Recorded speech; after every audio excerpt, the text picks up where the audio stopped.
Hey YouTubers, morning, it's Rob Moffett. Guys, we're doing a really quick video on replacing the battery in the Polar Heart monitor. There's videos on how to do this on YouTube, but I do mine just a little bit differently. I think is a better way. I've been real happy with the Polar. I love it how you can use it with the alarm to not go over a certain amount. When I exercise, I don't like to go over 85% of my maximum. But when I repaired it, I used this little kit by Oriya. You do not need this. This is just what I use. It's been really handy.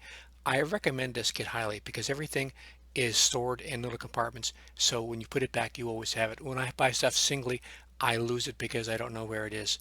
I've repaired 4 or 5 different electrical items with this kit. It saved me a lot of money.